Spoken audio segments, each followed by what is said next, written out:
If you ever visited the city of Auchi and didn't hear about Mr. Extra, then you honestly missed out on a whole documentary worth of gist, because Mr. Extra wasn't just a man, he was a brand, a lifestyle, and a walking scandal wrapped in perfume and shirts. However, before he became known as Mr. Extra, Emmanuel Essien was just a regular young boy from Ekpoma with big dreams and even bigger charm. He grew up in a not too little home, being the last born of 5 boys, and the one everyone said was too fine for his own good. His mother pampered him, his older brothers shielded him, and the girls in his neighborhood used to find reasons to borrow salt and matchstick from his mother just to see his face.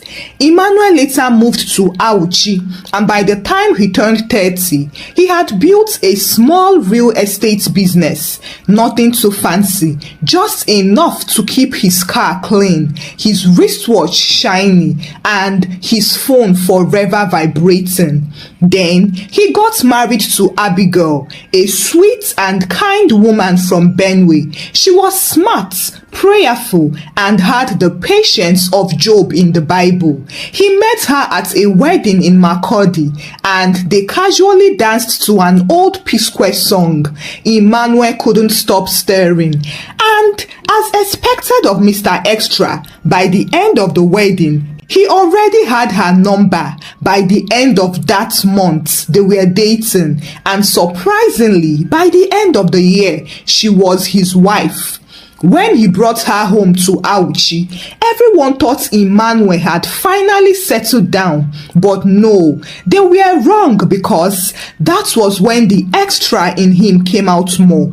Emmanuel liked attention, he liked being admired, and he especially liked young girls who called him daddy with the vibes. But he never planned to be a serial side chick sponsor. It just happened. It started with one message here, one lunch there. One sent me small something later, and boom, he was in a full-blown situationship. He told himself, it is harmless. I take care of home, I take care of outside. So it is a balanced equation. But it wasn't balanced at all. It was messy, and Abigail soon noticed. Of course, she would. First, it was lipstick stains on his shirt collars. Then the mysterious late-night meetings, and then came the female perfume with different floral scents, none of which she owned. One evening, as he came back from an inspection meeting, she stood by the doorway looking at his shirt. There was red lipstick near the collar. Emmanuel, you wore this shirt to the office? He smiled. Yes, babe, why? She pointed to his collar. Do you still sell houses, or you now sell hugs? He laughed. Babe, it's probably from the taxi or the office girl. Abigail looked at him. You hugged the taxi? At that moment, Emmanuel went mute because he knew he had screwed up. Abigail tried. She prayed, she fasted, and she begged. But Emmanuel was a lost sheep. He became slippery, always smiling and always lying. He locked every app on his phone as if it contained nuclear codes, and even while sleeping, he would hold his phone like a newborn baby. One day, Abigail got bold. Emma, can I check something on your WhatsApp? He looked up from his food. For what? I just want to copy that Bible quote you posted. He snatched his phone from the table before she could even finish. Let me send it to you then. She stared at him. Emma, your WhatsApp is always private. Do you run CBN from there? He raised his voice. So you don't trust me again, Abigail? She smiled sadly. Can you even spell trust? Unfortunately, Emmanuel's behavior worsened with time. He started disappearing on weekends. He told Abigail he was going for business in Abuja, but someone saw him buying suya in Benin with a young girl. One Sunday morning, while dressing for church, Abigail sat in front of the mirror and sighed. "Oh God, I'm tired." Emmanuel came out in a designer kaftan. "You are not ready yet?" "I am not going today," she said. He paused. "Why?" "I have cramps." Emmanuel shrugged and left, but Abigail didn't have any cramp. She was just tired, and maybe it was time she purged her soul.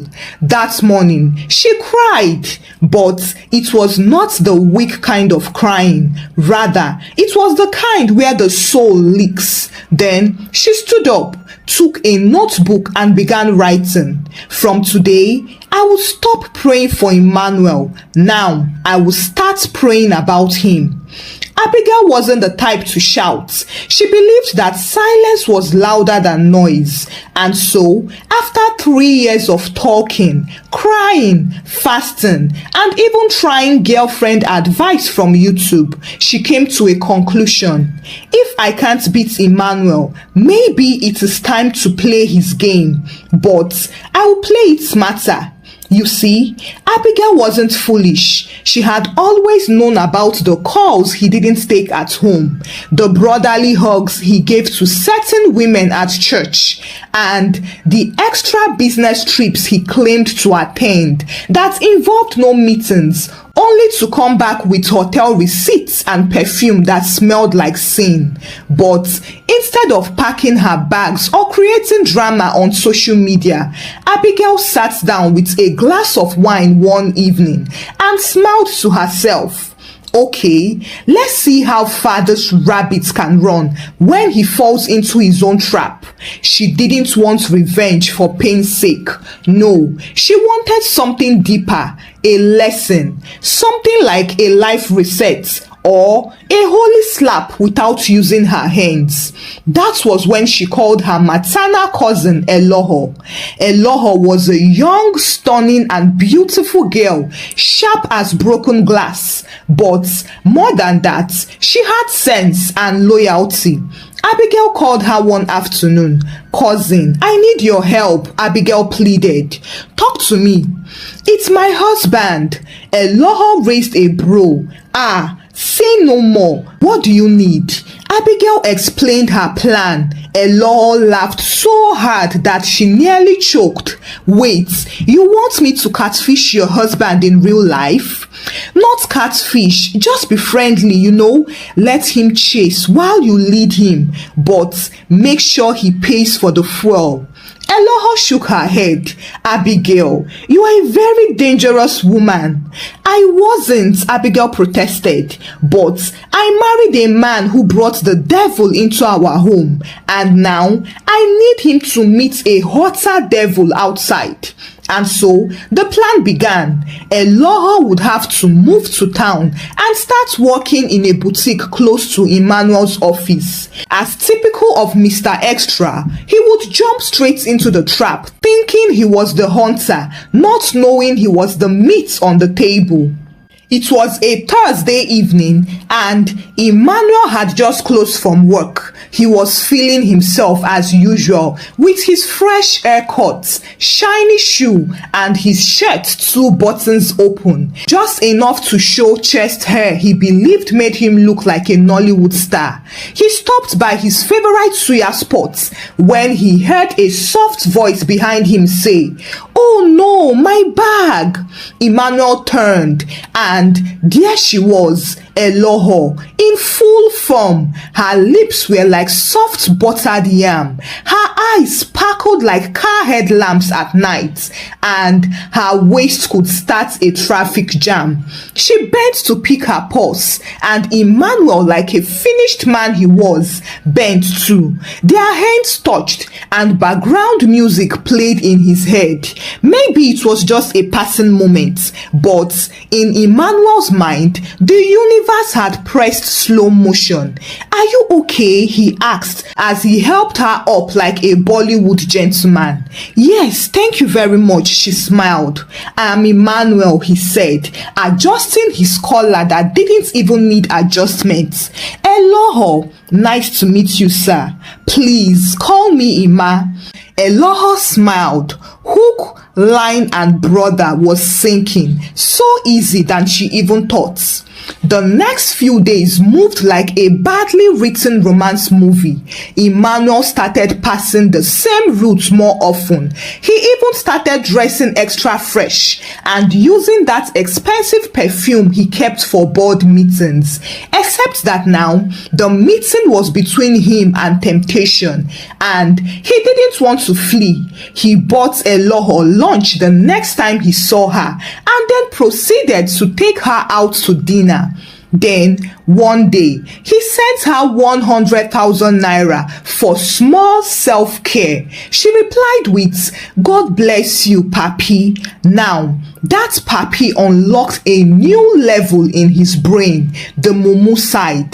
Efe, his best friend, noticed the unusual change.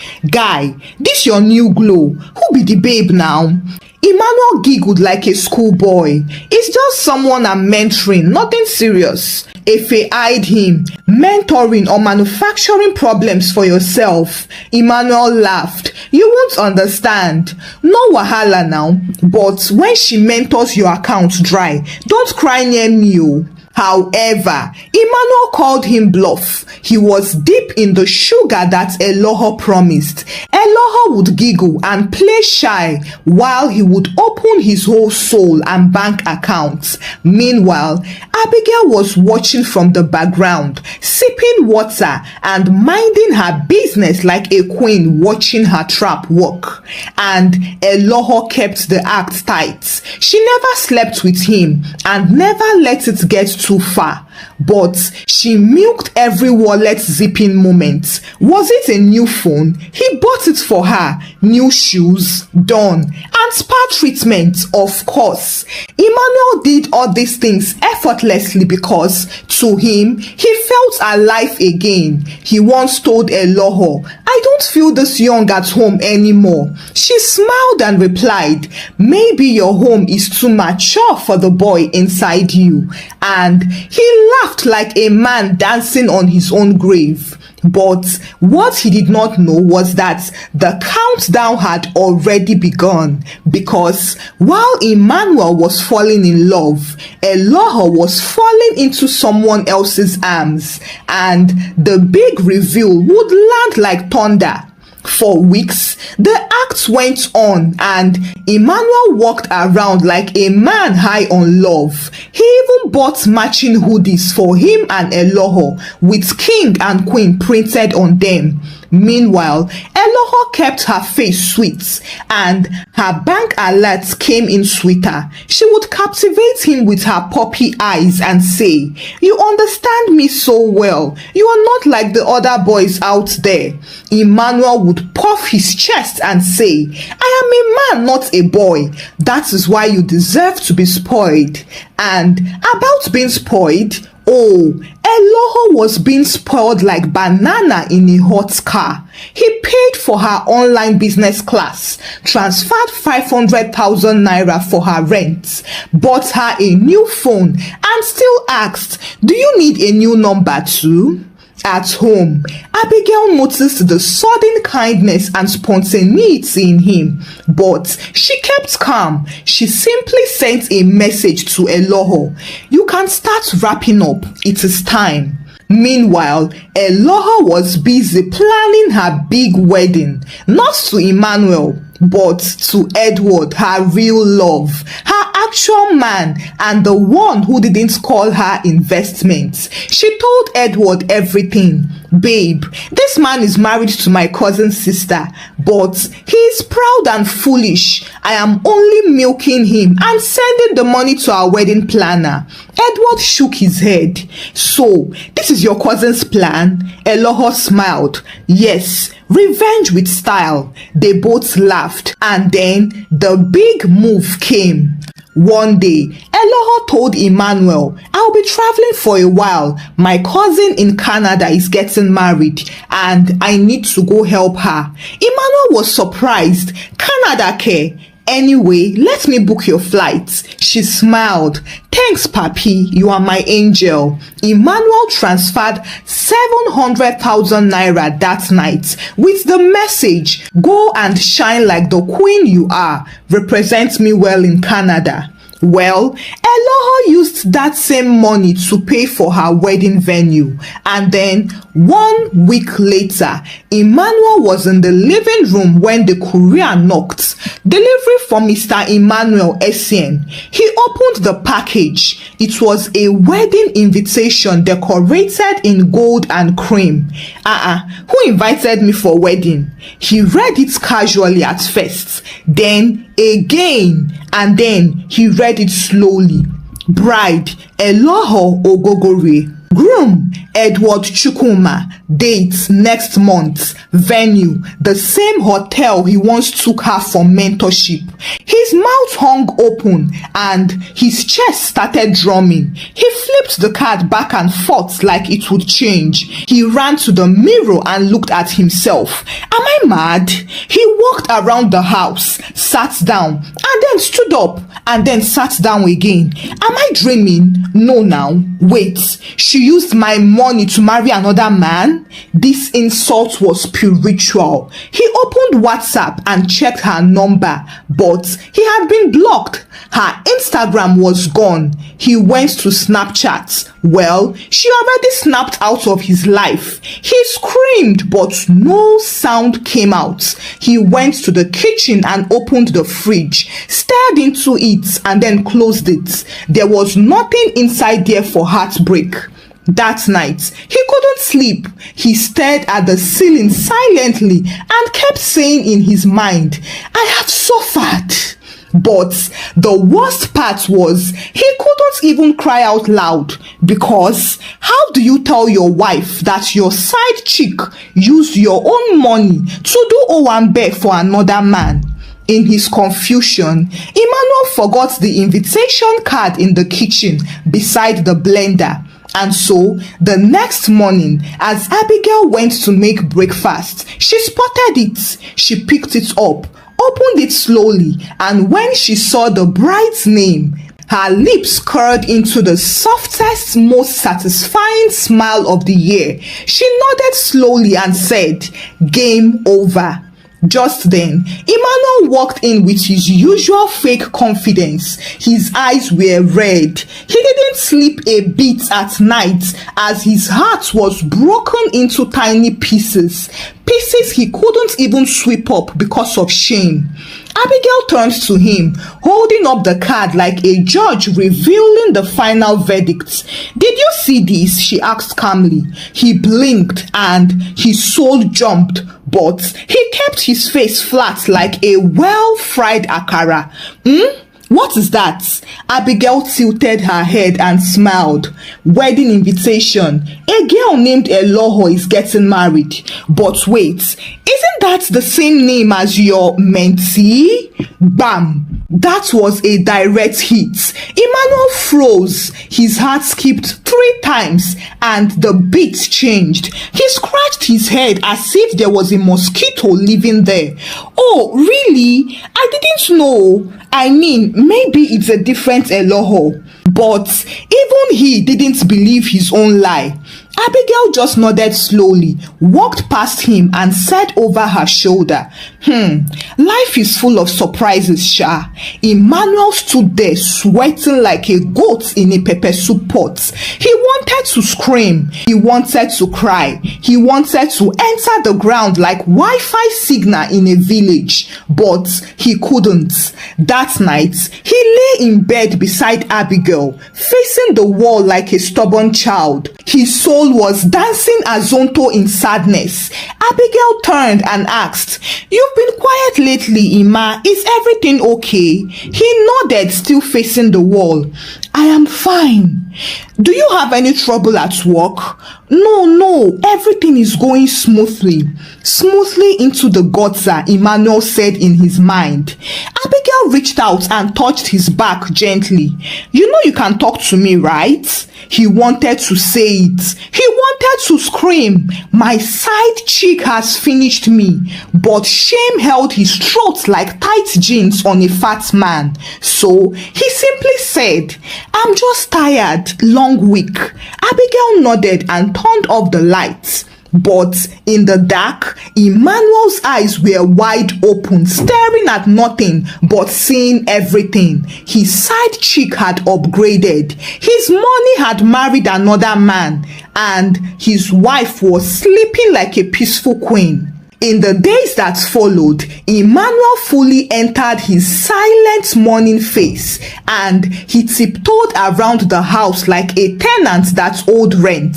He wasn't just heartbroken, he was spiritually embarrassed. The kind of disgrace that hit him at 2 a.m. as he stared at the ceiling, replaying every single transfer he made to a Eloho like a horror movie was epic. Unfortunately, Emmanuel carried his pain like a secret unwanted pregnancy. He even stopped going to work because of shame. He couldn't eat nor sleep, and he was fast losing weight, but he couldn't complain because if he opened his mouth, the first question would be, complain about what exactly? So only him and his shadow knew his diagnosis. When he resumed work back, he stopped going near the suya spot where he first met Eloho. Even the suya man noticed. Oga, long time. Emmanuel just nodded, pretending he didn't hear. Abigail, of course, kept up with the act. She was smiling, cooking and kissing his forehead, but beneath that gentle voice and smile was a woman enjoying every second of his internal chaos. She watched him quietly. She knew he wanted to talk, and she could smell the struggle in his spirit, but she wouldn't help him out of this one. There would be no shortcuts so that the lesson would boil and sink properly. Later that evening, he opened Instagram again, but it was a big mistake because Eloho's pre-wedding photo shoot was trending. She was wearing matching outfits with her fiancé. He zoomed into her face. This same girl told me she had no family, that I was the only man she ever trusted and loved. His phone nearly fell from his hand as his chest heaved heavily. He stood up, walked to the window and shook his head. I am finished. I am absolutely finished.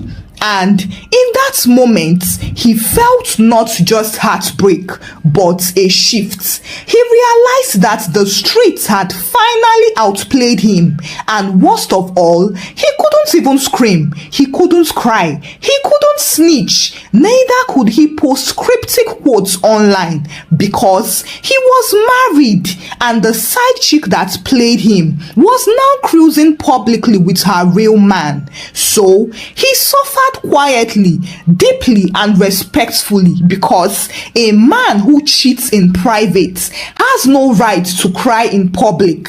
After mourning for weeks, Emmanuel finally summoned the courage to text Efe, his friend. Guy, you dey house? Yes, wetin happen? I need to see you. I dey go mad. Efe didn't ask questions. He knew something was wrong. He had been watching Emmanuel slowly rot in silence for weeks. The once proud peacock was now walking around like a chicken that lost its feathers, and he wouldn't even say why. They met at their regular spot, Baba Shola's place, a private bar. Efe looked at him and shook his head.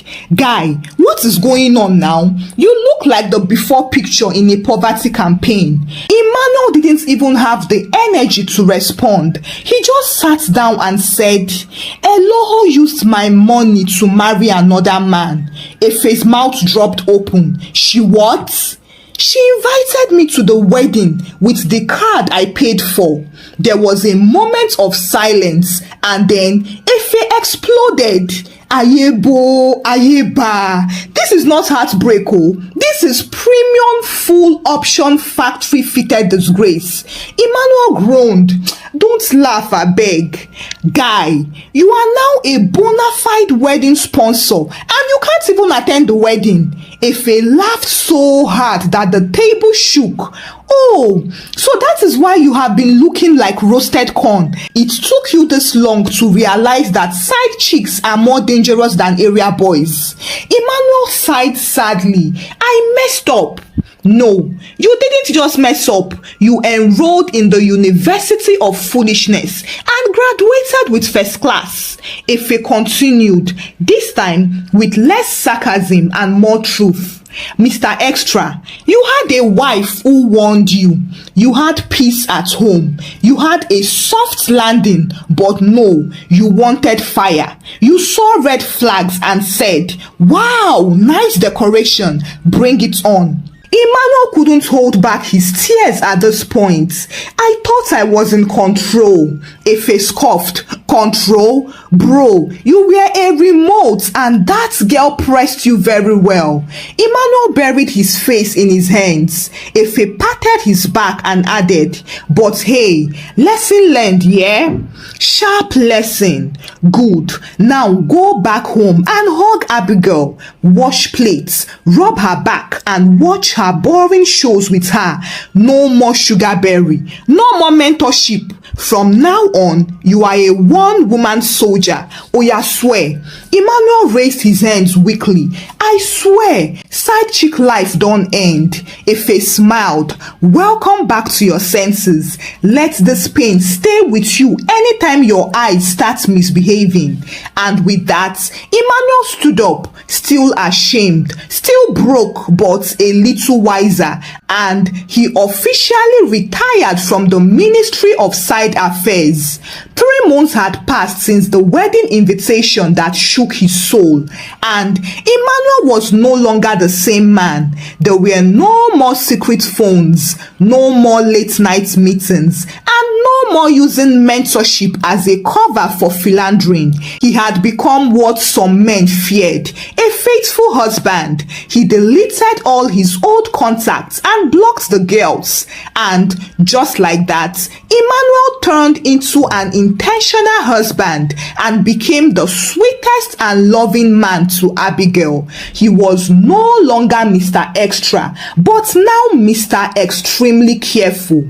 As for the lessons, Emmanuel learned a bunch of them. First was that side chicks came with side effects. Also, peace at home was worth more than temporary pleasure outside.